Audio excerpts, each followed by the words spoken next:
married for 7 years. I had caught Raphael cheating on me 3 times. The first time, he knelt in the rain, begging for my forgiveness. The second time, he teamed up with my parents, throwing a fit and making a scene to stop me from filing for divorce. The third time, he simply gave up, laughing carelessly. Go find someone yourself. Happy now?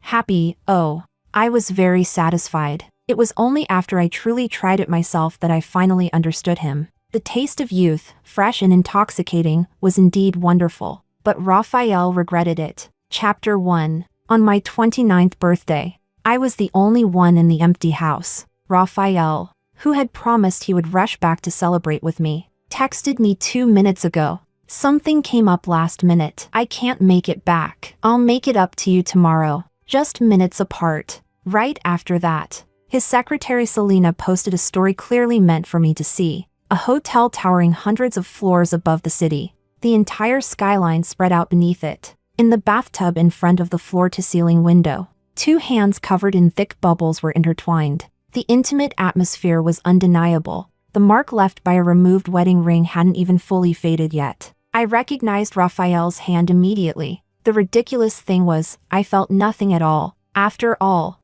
this wasn't his first affair. The story vanished quickly. Selena then added a line of text. Posted the wrong thing. I'm gonna get scolded hard by my boss. So pitiful. I turned off my phone. My heart felt numb, yet my body was cold, pushing me to seek warmth. I drove back to my parents' place. When I reached the door, I raised my hand to knock, but it felt as if invisible ropes bound my wrist, keeping me from moving, so I stood outside for several minutes. Inside, I heard voices, calm, casual. It was my younger brother, David. Mom, isn't today my sister's birthday? My mom thought for a moment. Tomorrow's your birthday. Oh right. Then today must be hers. Should we call her? She scolded lightly. Call for what? Tomorrow's your birthday. We'll just celebrate hers together with yours. It's been that way every year. She's used to it. My dad chimed in. Raphael's probably with her anyway. My mom suddenly raised her voice. With her? Raphael's still on a business trip. And I bet that's just an excuse. He probably doesn't want to come home and see her. She's always walking around with that long face. Like someone owes her a fortune. If she can't keep her man's heart, who else is to blame?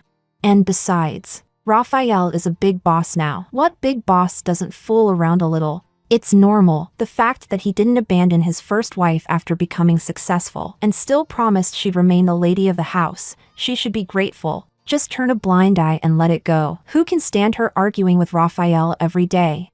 My dad and brother echoed a few words of agreement. Then the topic shifted. The family continued chatting and laughing. Only me, I grew colder and colder. My teeth were chattering. Chapter 2. 2 years ago, when I caught Raphael cheating for the first time, it felt as if I had fallen into an ice cavern. I uttered only one word: divorce. When you truly love someone, there isn't room in your heart for even a grain of sand, no room for betrayal. Even though he knelt in a storm for an entire night, even though he claimed he had been drugged and set up, I cried the whole night. Yet I still refused to forgive him. My mother slapped me hard across the face. Pointing at me, she cursed. You insisted on marrying him, and now you want a divorce just like that? Do you want our entire family to lose face along with you?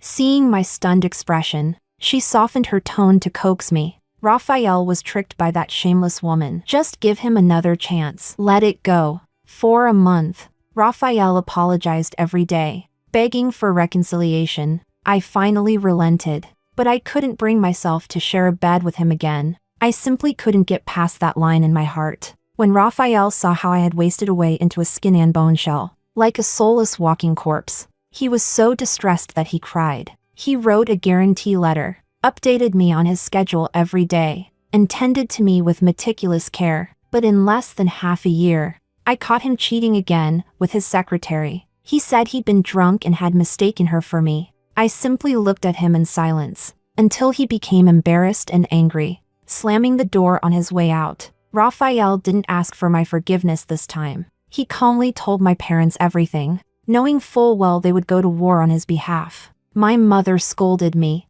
saying I'd treated him poorly for half a year and left him no outlet. My father said if I divorced, he would disown me as his daughter. My brother said his company was funded by Raphael, and told me to stop being selfish and think about the family. They made scenes at home, made scenes at my company, until they ran out of ways to pressure me. My mother even drank pesticide and had to be rushed to the hospital to have her stomach pumped. She sobbed and wailed, "Celine, if you still acknowledge me as your mother, then don't bring up divorce. Our whole family depends on this son-in-law. Everyone knows I have a rich, golden son-in-law. If you divorce, how are we supposed to face people? You can't be that selfish." Even Raphael's so-called brothers who used to respectfully call me sis mocked me while trying to advise me. Sis. Men at Raphael's level all have a few pretty little vases outside. It's normal. You just need to stay home, be the rich wife, and enjoy life. No one can take your spot. Honestly, he already treats you pretty well. If you won't think for yourself, at least think about your leeching family, right? Raphael never had to say a word because they were saying everything for him. I compromised again. This time, the relationship between Raphael and me dropped to absolute freezing point. I treated him like air. After a few failed attempts to engage me, he started coming home later and later. I don't even know how I survived that stretch of time. My mind felt like it was filled with glue. Separated from the world by a glass dome, I couldn't feel anything. When Raphael cheated the third time, he brought the secretary home. Right there on the sofa, barely finished, the collar of his shirt was still open, revealing fresh red kiss marks. I asked him, "Why won't you divorce me?" He lit a cigarette. Thin smoke blurred his eyes and brows as he sighed helplessly. "Celine, at our age, stop being naive. Even if I agree to divorce, your parents won't. I'm doing this for your sake." They say that when a blind person regains sight, the first thing they discard is their cane. I didn't. Even if I don't need it anymore, I'll still keep it carefully, so you can continue being the rich lady of the house. Even without love, there's still family between us. I actually laughed. "So you finally admit you don't love me anymore?" Raphael stared at me for a long moment. Then the corner of his thin lips curved with a hint of amusement. I have to admit it, no matter how deep the feelings are, time washes everything away. When I see your tears now, I feel nothing, just annoyance. Chapter 3. What comes after a heart turning to ashes? I didn't know. After walking out of the place that was supposed to be my home, I ran into a drunk man who tried to grope me. He staggered toward me with a sleazy grin. "Hey pretty girl, where are you going? I'll take you there." As he spoke, he reached out to grab me. My unfocused gaze rested on him, and a sudden, uncontrollable urge to destroy welled up from deep inside me. Go die. Go die. All of you just go die. What's the point of living? If life is meaningless, then let everything end. In his terrified eyes, I smiled and took out a fruit knife. For a while, I had been overwhelmed by fear of everything around me, always thinking someone would harm me. Only with something to protect myself could I feel a trace of safety. The hell? Are you insane? Where'd this crazy woman come from? His eyes instantly cleared, and he took off running. I chased after him like a madwoman, shouting the vilest curses I had ever spoken. When my high heels broke, I ran barefoot. I chased until the soles of my feet were a bloody mess. Chased until he disappeared completely. I smashed my phone, then smashed everything I could smash. Not enough. Still not enough. The urge to destroy what was churning inside my chest clawed at me, drag everything down with me. Let everything die. Adrenaline drove my limbs as I wandered aimlessly. I didn't know how long I walked until I heard the sound of waves. I sat on the rocks by the sea all night, until the morning sun rose above the horizon. When calm finally returned, I thought for a long time. My husband was no longer my lover. My family was no longer my family. I had nothing left. Everything that mattered in my life had collapsed. Strangely, a sense of peace rose within me. No expectations, no hope, no attachments. And what comes with that?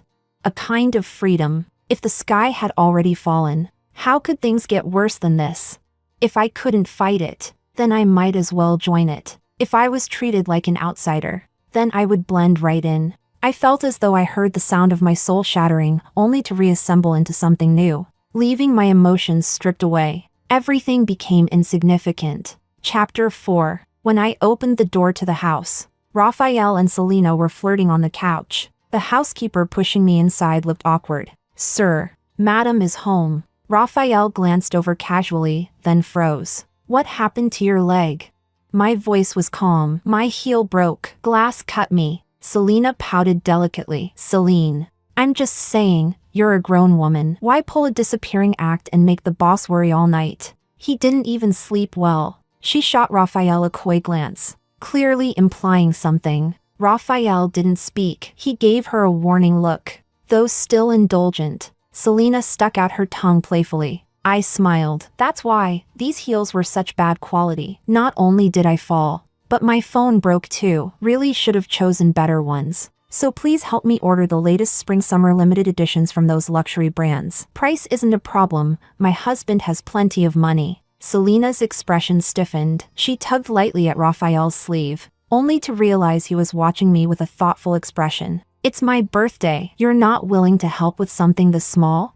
Raphael suddenly smiled, then let her buy them. He patted Selena. "Go home first. I'm spending my wife's birthday with her." Selena swallowed her temper, gave me a glare that had no real bite, then reluctantly left. "What birthday present do you want?" I looked at him. "Does your previous promise about an open marriage still count?" Raphael paused as I took out a new phone and pointed it at him. "Say it again to the camera. I'm afraid you'll go back on your word." "Need evidence." Realizing what I meant, Raphael laughed, not angry at all. "Don't worry. If I can find someone, you can too. Happy now? What if you regret it?" "Regret?" He scoffed. "If I regret it, I'd be a dog." Satisfied, I slowly instructed the housekeeper to prepare a room on the first floor for me. Raphael's gaze lingered on my phone. "Switched brands?" I nodded. "Used the old one too long. I got tired of it. Wanted to try something new." Honestly, we hadn't spoken this peacefully in a long time. But for some reason, maybe one sentence rubbed him the wrong way, he let out a cold laugh, stood up, and walked away. Chapter 5. Celine had been acting very strangely lately. After working for so many years, she quit her job just because she said so. She said, "Why should a rich man's wife go to work? My job now is to enjoy life." In the past, no matter how busy or tired she was, she would never quit. She always said her work was her backbone, her sense of security. But now, she bought luxury cars, jewelry, antiques, things she had never shown interest in before. The black card Raphael once gave her, she used to refuse. Eventually, he stopped giving her anything at all, but now she accepted everything without hesitation. When she liked something, she would just send him a picture. Her willfulness was almost adorable. She permed her hair. Her already striking features became even more dazzling, turned up to a 10 out of 10. Raphael started feeling threatened. He asked the housekeeper what Celine had been doing lately. The housekeeper said she'd been going out to work out every day. Working out? Was it to please him? Celine was stubborn, he knew that. Had she finally figured things out? Raphael should have been happy. Yet a strange tightness gripped his chest. He felt things slipping out of his control. Little by little, Celine wasn't supposed to be like this. Sitting in his office, he lit a cigarette, replaying everything that had felt off recently. Open marriage. Impossible. Even if Celine had completely given up on him, she would have aimed straight for divorce. She would never cross that line, never. The more he thought this, the more a sour irritation twisted inside him. Selena murmured in his arms. "She dresses up like that every day. Maybe she's going out to sleep around?" Her words snapped the last taut string inside Raphael's mind. He yanked her hair downward violently. Her cry of pain and the shock in her eyes were drowned by the fury twisting Raphael's face. "What my wife does is none of your damn business. You're just the side piece. Don't you know your place?" Selena's eyes filled instantly with tears, but she still lowered her head, scrambling to apologize. "I'm sorry.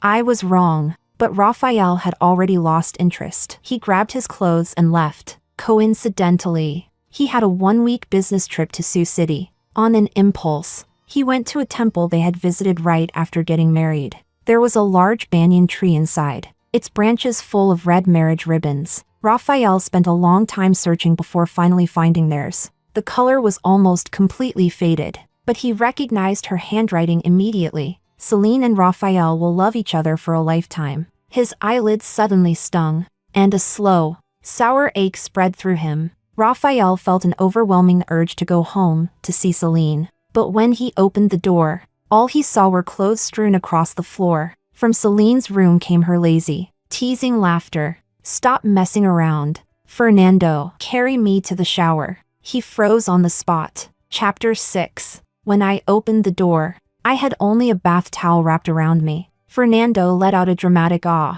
pretending to be troubled as he glanced back at me. "Sweetheart, didn't you say your husband was on a business trip? How is he suddenly home?" I gave him a calming smile, then looked toward the doorway. "Why didn't you let me know you were coming back?"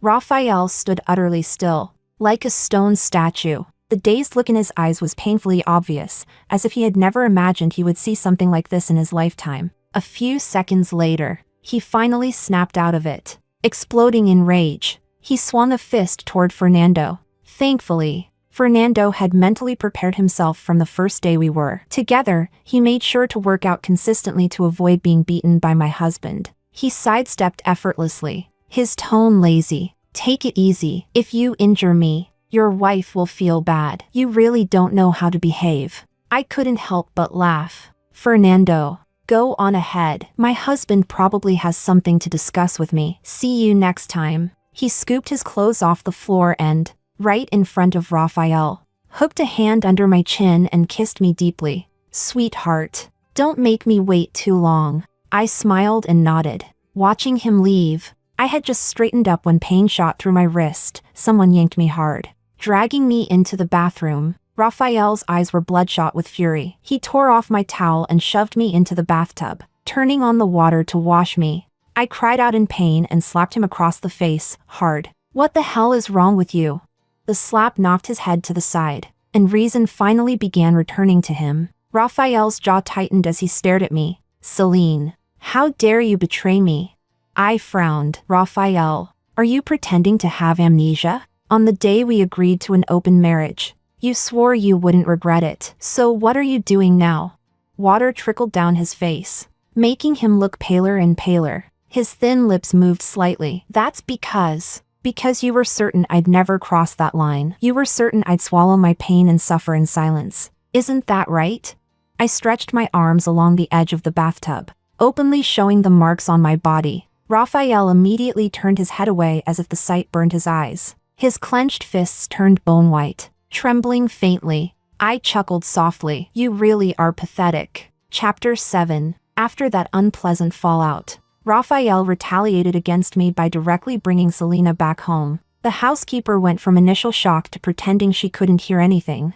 I wasn't surprised at all, in fact. I even complimented Selena's new sexy lingerie. Seeing how completely unfazed I was made Raphael even angrier. He dragged Selena back to the bedroom, determined to make noise just to prove something. If I slept upstairs, they would renovate the room next door. If I slept downstairs, they would work in the living room. Late at night, once again awakened by their loud noises, I finally reached my limit. I stomped over and kicked their door, shouting angrily, "Do you two have any decency at all? Can't a person sleep in this house?"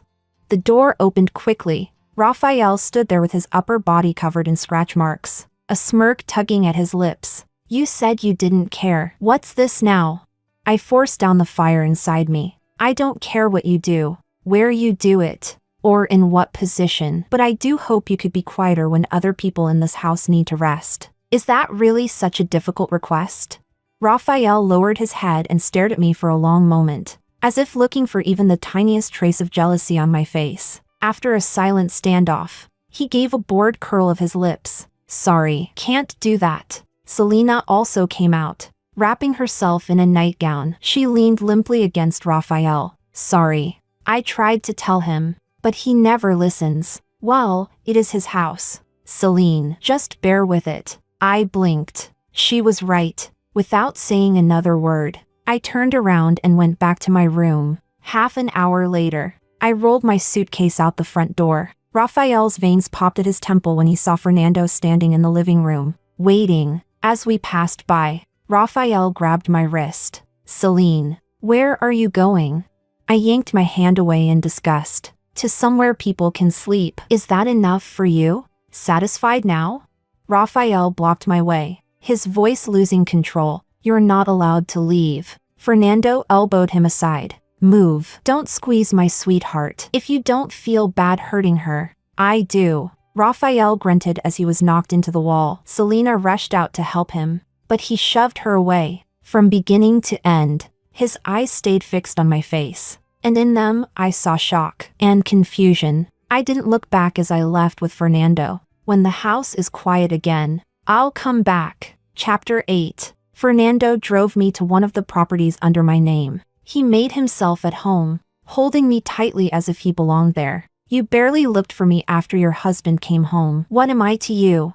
I stroked his hair affectionately. A side piece. Fernando. His outrageously handsome face twisted into a wounded expression. Fine, then can you spend some time with your side piece now?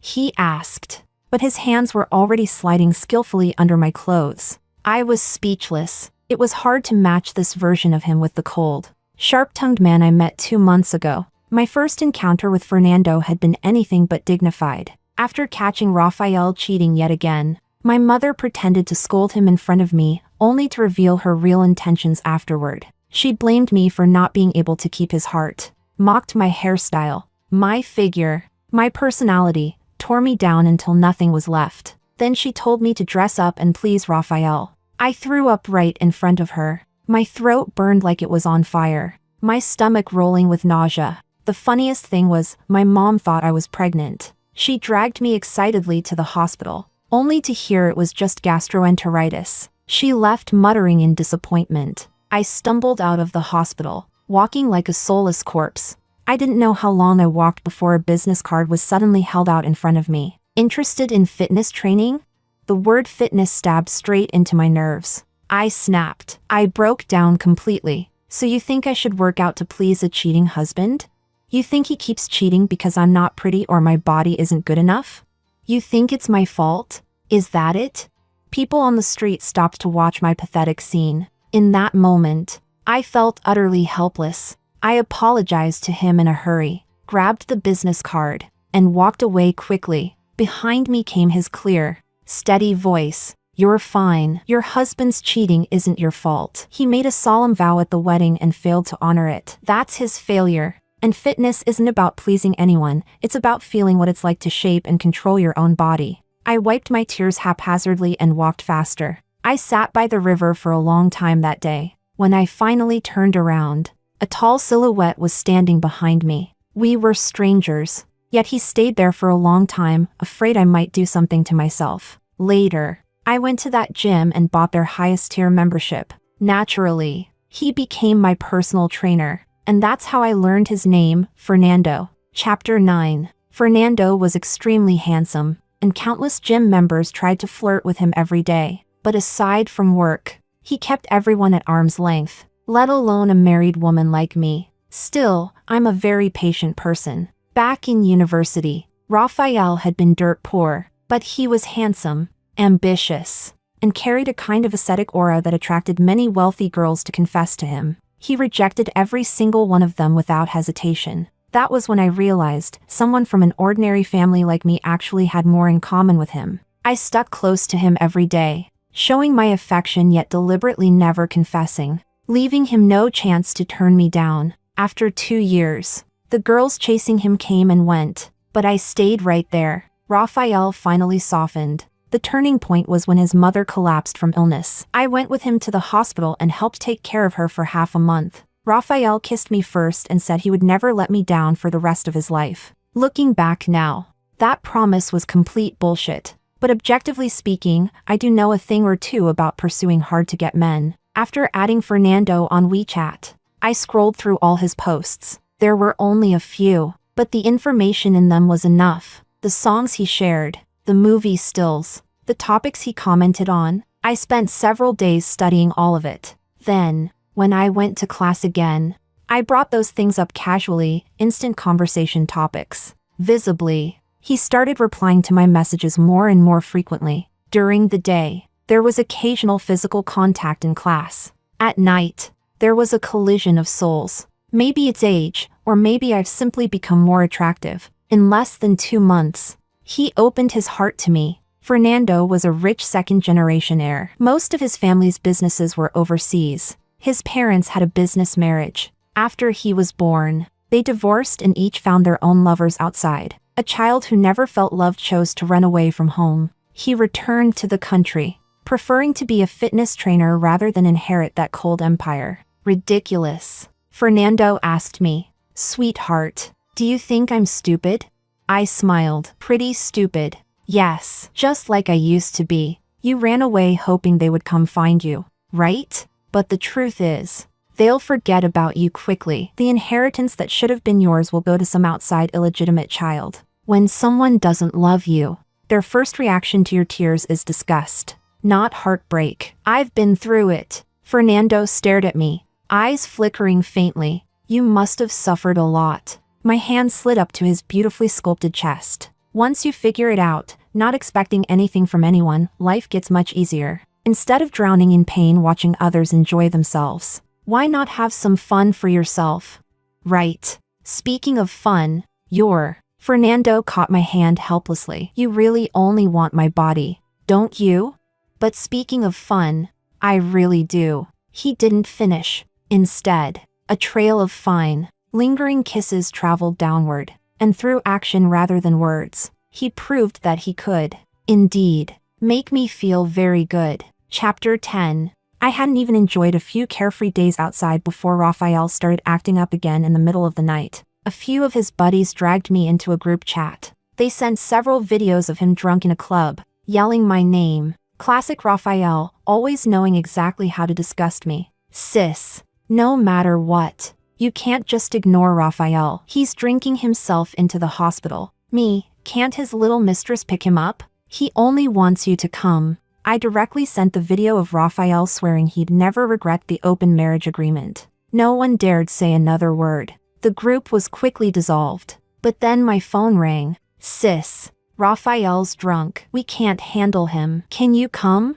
Please, I'm begging you. I was about to hang up when Raphael grabbed the phone. Celine, come pick me up. I'll double your allowance. I paused for 2 seconds. Address. Fernando wrapped his sleepy arms around my waist from behind. Don't go. I kissed him lightly. Be good. I'll make him buy another sports car. Next month we'll go on that road trip. Only then did Fernando let me go. When I arrived, one of Raphael's brothers came to get me. The same one who once spoke down to me, telling me to let things go. Standing where Raphael could clearly see us, I lifted my hand and patted that brother's cheek lightly. I see you're still looking good. You know Raphael and I are doing our own thing now. How about accompanying me on a shopping trip sometime? His expression went blank, but his Adam's apple bobbed involuntarily. Before he could say a word, Raphael's fist smashed across his face. What the hell is that look you're giving my wife? The guy was stunned. What? I didn't do anything. Raphael clearly wasn't listening. He tried to hit him again, and the other man, now pissed, pushed back. Are you insane? They wrestled until several people pulled them apart. I crossed my arms and enjoyed the entire show. When Raphael slid into the passenger seat and saw the amused curve of my lips, he looked momentarily dazed. I was in a good mood, so I didn't mind him staring. Where to? Back to the love nest you share with Selena? He froze for a moment, then forced out, That's our home. I didn't respond. As the heavy smell of alcohol hit me, my stomach twisted. This whole car reeks of alcohol. I'm sending it in for cleaning. Buy me a new one. I'll pick a model and send it to you later. Raphael kept his eyes closed. I almost thought he'd passed out, until he let out a self-mocking laugh. Is this all we talk about now? I found his words ridiculous. Didn't you tell me to be a rich man's wife? Now what are you complaining about? The only value you have to me now is making money for me to spend. Why would I stay loyal to a rotten cucumber like you otherwise? Sorry, I'm not as pathetic as you. Raphael inhaled slowly, then opened his eyes. Something dark rippled inside them, emotion I couldn't name. Celine. I barely recognize you anymore. I smiled. Can't stand it? Then divorce me. Raphael let out a low laugh. Divorce? Impossible. It seemed Raphael had made up his mind to ruin my peace. I had just gotten a new car and was planning a trip with Fernando when my mother called dozens of times, insisting I come home for dinner. If Raphael hadn't planned it, I wouldn't believe it. Sure enough, when the door opened, I saw Raphael sitting with my family, enjoying themselves like one big happy group. My dad, apparently drunk and ready-faced, waved at me cheerfully. "Celine, Raphael says he'll break things off with the women outside and live a good life with you from now on." I couldn't help glancing at Raphael. What game was he playing now? Raphael didn't look away. His expression was sincere, just like when I caught him cheating for the first time. "Baby, I've already promised your parents. Just trust me one more time, okay?" My mom grinned so wide her molars showed. "Yes, whatever the conflict is, just talk it out. A peaceful family brings prosperity. If you ask me, you two should hurry up and have a baby. A child will stabilize the marriage." Raphael nodded in agreement. Everyone echoed her. No one cared what I thought. I took a bite of fish. When they finally stopped laughing and turned to me, I smiled gently. "What? Raphael didn't tell you? I'm cheating too." Silence slammed into the room. Raphael's pupils shook violently. He never expected I would rip the last shred of pretense off like this. My brother reacted first, giving an awkward laugh. "Sis, you're joking, right?" I tilted my head. "Your brother-in-law and I already agreed to an open marriage. We're both free to do whatever. You're young, you should get it." Raphael grabbed my hand. His fingers trembled. His expression twisted between crying and laughing, ugly and confused. "Baby, that was just something I said in anger. Let's forget it, okay?" I yanked my hand away. "I don't understand what you're trying to do. Isn't this good? I don't interfere with you, and you don't interfere with me." My dad slammed his chopsticks on the table. "A woman cheating is disgraceful." My mom quickly chimed in. "Exactly. Women must behave themselves." "Celine, cut it off immediately." When I didn't respond and continued eating, she slapped my chopsticks out of my hand. "Did you hear me?" The air stank of smoke and alcohol. Breathing felt difficult. I stood up and flipped the entire table over. "Don't want me to eat? Then no one eats." Plates shattered across the floor with a loud crash. Raphael stared, stunned, looking at me like I was a stranger. I let out a cold laugh. "So when a woman cheats, she's disgraceful. When a man cheats, it's the woman's fault. When a man wants to return to the family, it's a blessing. But when a woman wants a divorce, it's a shameful scandal. You treat your son-in-law like a biological son but trample your real daughter into the dirt. You're incredible." They were too shocked to speak, so I raised my voice. "You look down on women, right?" I turned to my dad. "During your surgery, who paid your medical bills? That precious son of yours?" "No, it was me, the daughter you look down on." Then I looked at my mom. "After every meal, your husband and son lie on the couch while I help you clean because I don't want you exhausted. And what do you say? Girls should be hardworking or no one will marry them. When it comes to food and gifts, you only think of your son. When your back hurt and you were hospitalized, you suddenly remembered me. I asked your precious son to visit, and he reluctantly went just once, and you were overjoyed. One sentence from you, 'A son is more reliable,' wiped out everything I ever did for you. Do I owe you something?" I swept my gaze around the room. "This house, I bought it with my own savings. What has your precious son contributed?" I pointed at David, whose face had gone pale and green. "All you do is beg me not to divorce because your entire career relies on your brother-in-law. If that's the case, shouldn't you marry him instead of me?" "Celine, have you lost your mind?"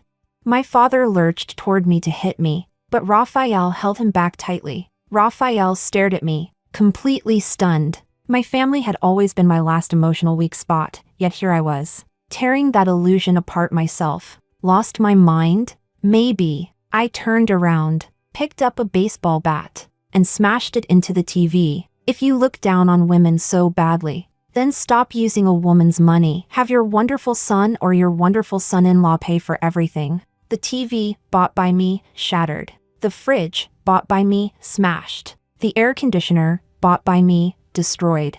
I wrecked everything I had ever paid for until chaos filled the whole house. My mom slapped her thighs and wailed hysterically, cursing me as an ungrateful creature who should have never been born. I smiled gently at her. If you want to die, go ahead. Last time we saved you from drinking pesticide, next time. Choose a taller building and jump. I won't stop you. Her wailing cut off abruptly. When the house was finally a wreckage of broken appliances and shattered glass, I dropped the bat and looked at my terrified family. From now on, I won't care about you anymore. Live or die, it's your choice. Push me again, and next time.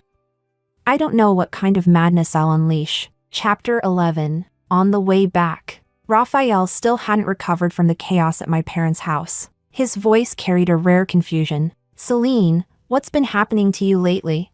I closed my eyes to rest and asked lazily. You're repeating the same trick, using them to pressure me into reconciling with you. Now that things blew up like this, aren't you satisfied? Raphael kept his eyes on the road. He tugged the corner of his mouth, but couldn't force a smile. So why won't you forgive me this time? You don't want me, and now you don't want your family either? Celine, when did you become so heartless? His voice was calm, but every sentence was heavy with helplessness. I opened my eyes slowly. Raphael, they're your family, not mine. When you hurt me again and again, they chose your side. From that moment on, they stopped being my family. My only regret is not realizing this sooner. Imagine how much better things would have been if I had. From now on, I have nothing left that I care about. What can you possibly use to threaten me? I glanced at him leisurely. The car slowly pulled over. I opened the door without hesitation and stepped out. Behind me came a voice so soft it nearly disappeared in the wind. Yeah, how am I supposed to keep you? I tossed all these pointless people and things out of my mind and kept my promise, taking Fernando on our road trip. For a month, we traveled west. We ran across vast grasslands, witnessed the breathtaking glow of golden sunlight over snow-capped mountains. It felt as if dormant life inside me was finally awakening again. For the first time, I felt free, addictive. When we returned, Raphael asked me to move back home. He said he had already fired Selena, and that I wouldn't see her again. I agreed. Where I lived didn't matter anyway, as long as the money was there. But on the very day I moved back, Selena came banging on the door like a madwoman. She must have been drinking, crying and screaming in the living room, clinging to Raphael. I don't believe you don't love me at all. Raphael was icy cold now. Yeah, I don't love you at all. Selena's voice turned sharp. If you didn't love me, why did you let me take off your wedding ring? Why did you let me sit in the passenger seat? Why did you skip Celine's birthday and let me post those stories provoking her? You dare say you don't have any feelings for me? Is it because that bitch forced you to break up with me? She gets to have her boy toy but won't let you divorce her? I'm going to talk to her myself. She charged toward the stairs, ready to start a fight, but Raphael dragged her down and threw her onto the floor. His tone was ice, barely restrained rage beneath it. Selena, you dare call my wife a bitch? You have a death wish? What are you? You think you're worthy of showing your face in front of my wife? Selena stared at him blankly, tears streaming down her face as she let out a hysterical laugh. Raphael, what are you pretending to be now? A loyal husband? When you were sleeping with me, did you ever think of your wife? Now that she doesn't want you anymore, suddenly you're crawling back? God, you're pathetic. He didn't argue. He just called the housekeeper to drag her out. I came down the stairs just then. The moment our eyes met, Raphael actually looked flustered. Baby, it's really over between us. Completely. I cut him off. You don't need to explain anything to me. When he saw my bag, he immediately asked, "Where are you going?" I pushed the door open without looking back. Fernando's not feeling well. I'm going to check on him. I won't be home tonight. Raphael couldn't say a single word. He stared blankly as the door clicked shut, his eyes suddenly red. Chapter 12. Fernando really was sick, probably exhausted from the trip. He started running a persistent low fever as soon as he got back. I dragged him to the hospital for 4 fluids and medicine. Busy the entire day. Get some proper rest. I touched his forehead and got up to turn off the light. Fernando grabbed my hand, his voice hoarse. Don't go. I won't sleep. I'll stay with you. His usually bold, handsome face looked softer, even obedient, under the sickness. Sweetheart, no one's ever treated me this well. If you want that, There'll be plenty of people happy to treat you well. Fernando locked his gaze on mine stubbornly. It's not the same. I only want you. I paused, lowering my eyes. With your condition right now, I'm guessing you're not really up for anything?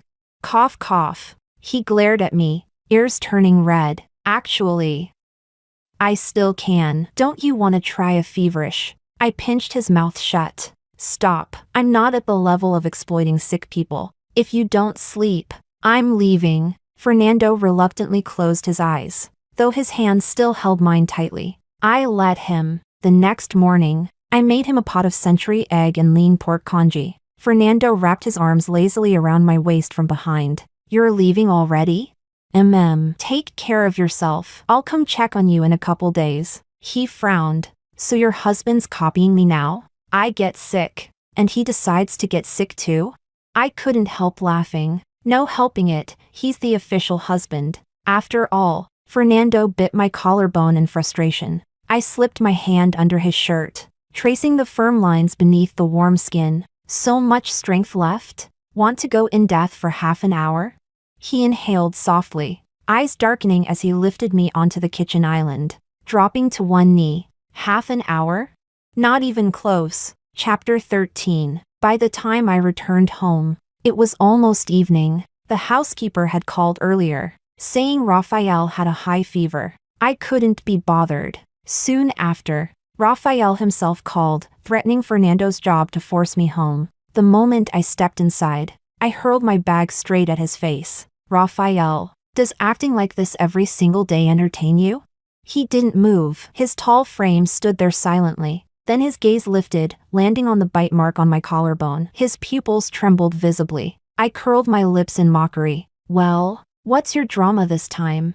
My stomach hurts, I said impatiently. Then go see a doctor. I'm not a physician. Raphael's dry lips moved. I want the century egg and lean pork congee you make. Not in the mood. But you were in the mood to make it for Fernando? I paused mid-step on the stairs and frowned back at him. You're checking his WeChat moments too? Raphael, the open relationship was your idea. What are you throwing a tantrum about now? Don't you have a company to run? Instead you're stalking people online. Does that make you feel accomplished? You think going after Fernando will control me? If he leaves, there will be another man. I spend your money to take care of other men without a shred of guilt. When will you finally understand? No one cares whether you live or die.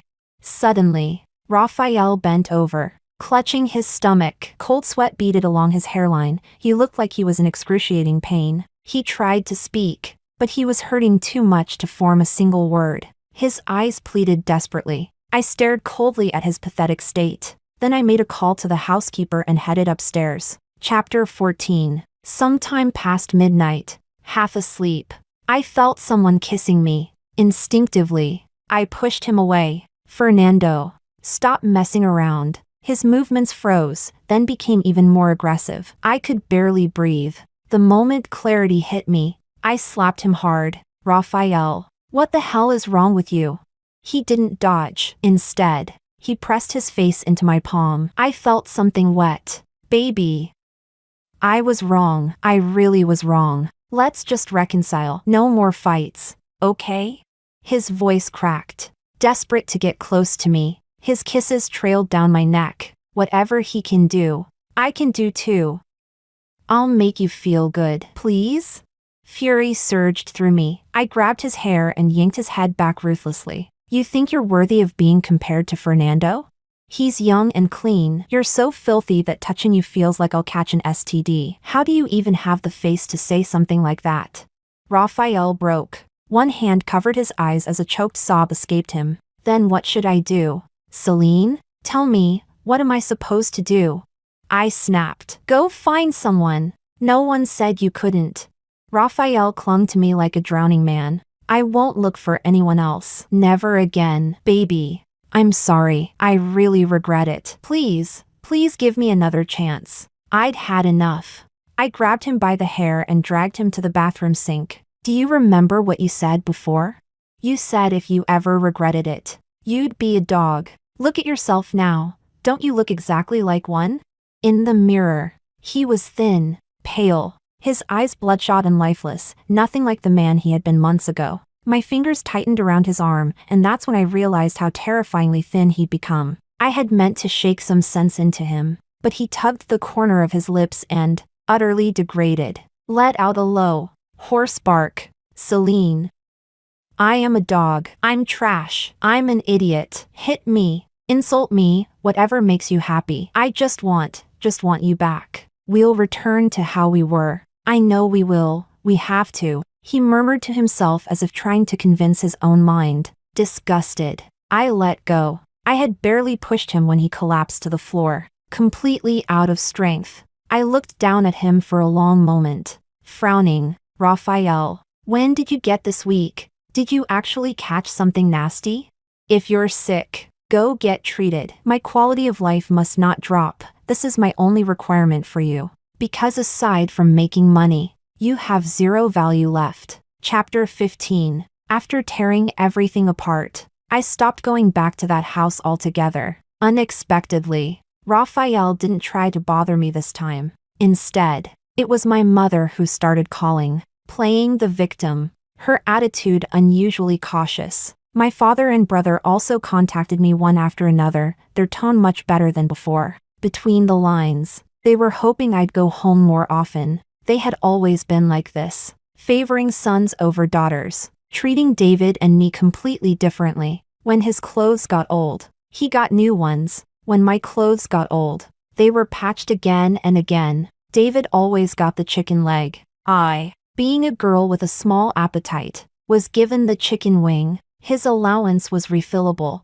Mine was already enough. There were too many disappointments to count, but every time I resolved to hate them, I would remember those few nights when I was sick, being tucked in carefully, hearing worried sighs. The cruelest thing wasn't their constant belittling and criticism. It was the illusion they created. The illusion that maybe, just maybe, they loved me a little. And I spent the first half of my life chasing that faint, barely there warmth, because it was enough to numb every wound I had ever suffered. Someone once said parental love is like a damp cotton jacket, cold to wear, cold to take off. The bravest thing I ever did was choosing Raphael despite his parents' disapproval and my own parents' scolding. It was the first and only soul-level rebellion of my 20 years of life. And for a while, it seemed I had made the right choice. The biased images of my parents in my memory slowly faded, replaced by the illusion of a loving family. I despised myself for being so cheap, yet I craved their affection,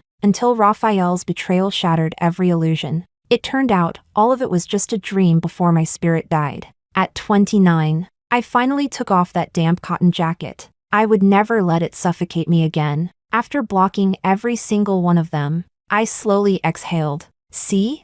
It wasn't a big deal after all. Chapter 16. I saw Raphael again 2 months later. It was the anniversary of his mother's passing. I bought a bouquet of white chrysanthemums to visit her. He stood before the tombstone in a black cashmere coat. Silent and solemn, we stood side by side for a long time, neither of us speaking. Under circumstances like this, it was impossible not to think about the past. Right after we got married, Raphael had been consumed by starting his company, meeting investors, entertaining clients. To earn money for his mother's medical treatment, he pushed himself until his health collapsed, ending up in the hospital several times with stomach bleeding. I was distressed. I learned to cook meals that were gentle on the stomach and ran back and forth between the hospital and the office. The century egg and lean pork congee I made was the best, because it was his favorite. His mother had pancreatic cancer. She had surgery, but it relapsed. I spent her final days with her. She told me again and again stories of Raphael as a child. Raphael's father had cheated, abandoning them both when Raphael was still very young. He grew up early, mature without ever having a rebellious phase. His mother said that meeting me was a blessing for the both of them. Before she passed, she made Raphael swear to take care of me for the rest of his life. He cried so hard he could barely breathe, nodding desperately. Maybe that's why, even after cheating, he never treated me poorly financially. At this point, I didn't care enough to debate whether that counted as keeping his vow. It didn't matter anymore. Just as I turned to leave, I heard his calm voice. Celine, let's get a divorce. My steps paused. After a long moment, I lowered my eyes. All right. When I looked at the asset division in the agreement, I was surprised. Except for the company shares, he gave me nearly all of his wealth. The amount was enormous, far beyond what I expected. Naturally, I wasn't stupid enough to refuse. I even joked lightly. I knew my taste in men wasn't that bad. At least you're generous. His cheeks had sunken inward from how thin he'd gotten. He looked like a skeleton wrapped in clothes. Hearing my comment, he looked up, the corner of his lips lifting in a self-mocking curve. But you stopped trusting me long ago. Otherwise, you wouldn't have secretly transferred assets. I smiled faintly, saying nothing. From the beginning, I had never planned on being entangled with a rotten man for life. So I kept asking him for money, using various methods to transfer everything I controlled into overseas accounts. Even if things turned ugly and he gave me nothing in the end,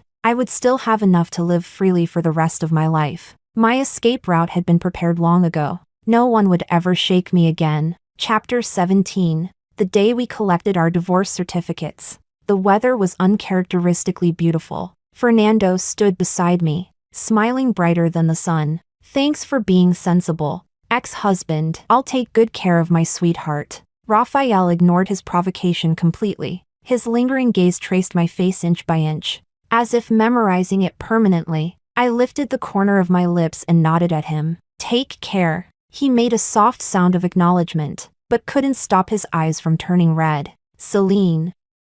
I'm sorry. Then he turned and walked away. In the end, we had come to this point. Fernando asked what I planned to do next. I answered without hesitation. I'm going to travel around the world. During that month of road tripping, nature's wild winds had pierced my skin and set the stagnant blood inside me surging again. That moment, I realized it wasn't my soul that broke. It was the cage around it.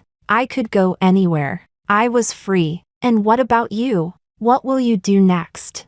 Fernando lowered his gaze to me. His expression relaxed in a way I had never seen. I've decided to go back and inherit the family business. You were right, running away solves nothing. I shouldn't hand over what's mine to others. I smiled and nodded. Good, I support you. From the very beginning, we had agreed on one thing. Both sides could end this relationship at any time. And now, it was about time to part. I was wondering how to say goodbye when Fernando's clear, pleasant voice rang right next to my ear. Sweetheart, just keep walking forward. I'll catch up to you. I froze slightly. Then he added, if I manage to reach you, I hope you'll give me a chance to be with you properly. Celine.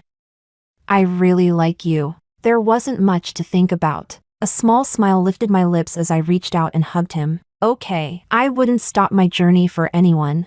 But I wouldn't mind walking alongside someone who matched my stride. How long that would last? That depended on fate. Chapter 18. Another half-year passed. When I reached the Abu Simbel temples in Egypt, I received a call from home. The caller was Raphael's attorney. He told me Raphael had died a few minutes ago due to stomach cancer. Before he died, he sold the company and left all of his assets to me. When I heard the news, I was stunned for only a moment. Sudden as it was, the signs had been there. The lawyer's voice grew heavy. My condolences. Raphael also left a final message for you. He said he would respect your wishes. Would you like to hear it?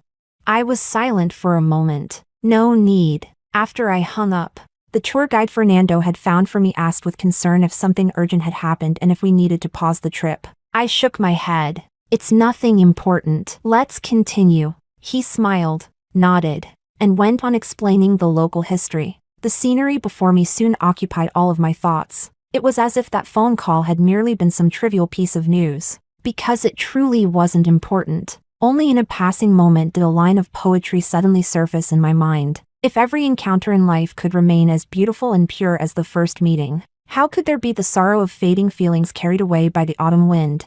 One can only sigh at the impermanence of the world. But even the hardest rainstorm will eventually pass. Keep moving forward, never look back.